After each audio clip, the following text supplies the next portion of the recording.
pas à la hauteur du débat. Et donc, deux questions. Juste une toute petite précision, si vous me permettez. Oui, juste deux mots. Parce que, effectivement, ce que vous dites nous interpelle et c'est très important d'avoir un dialogue. Et je remercie les organisateurs de cette réunion. Franchement, il n'y a pas assez de ce genre de réunion où on peut mettre vraiment les choses à plat. Mais il faudra... C'est comment tout a commencé. Il faudrait vraiment avoir le temps de tout reprendre, de tout démêler, c'était chaud.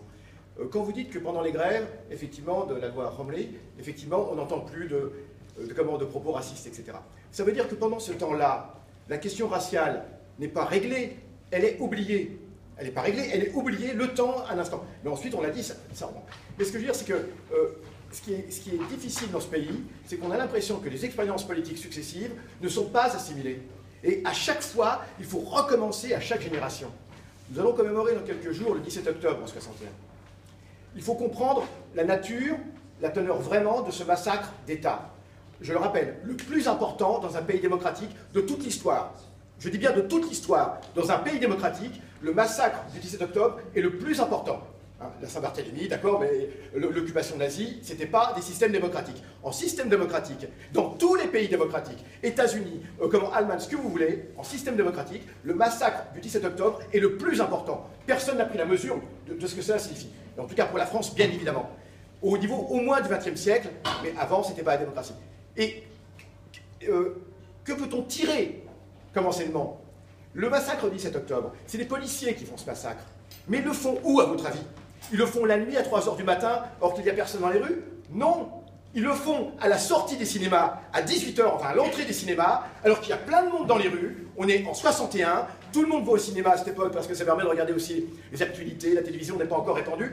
Ça s'est fait devant les gens qui participent, qui dénoncent. Il y en a un qui s'est caché ici. Il faut arrêter avec l'histoire du 10 octobre, qui serait fait d'une sorte d'enclos, à l'abri de tout. Pas du tout. C'est un massacre démocratique qui s'est fait publiquement et auquel beaucoup de Français ont participé. C'est pas parce que les Français sont des salauds en tant que tels. C'est pas parce que les Français en tant que tels, je sais bien qu'on est à la fin de la guerre d'Algérie, etc. Mais c'est parce que le système racial avait mis dans la tête des gens que ces gens-là, ces Arabes, c'était pire que des cafards. Et on a les gens qui participent, qui aident les policiers. Il y en a un qui s'est caché ici. Comment imaginer que ce massacre épouvantable, des gens ont été pendus au bois de Vincennes, des gens ont été, non seulement les noyades que l'on sait, mais c'était absolument effroyable. Garder pendant une semaine 10 000 personnes dans les différents stades de Paris. Pas un mot dans la presse, les amis. Pas un mot dans la presse. Ou si, pour dénoncer l'incurie du pouvoir qui n'a pas su assurer l'ordre. Alors, donc, oui, non, mais c'est ce que je veux dire. C'est que, tant qu'on ne comprendra pas que ce massacre, là, on n'arrivera pas à comprendre pourquoi, régulièrement, on ne va pas revenir sur les grèves de Talbot, etc., au début des années 80, où on crie les Arabes au four, et où la gauche française...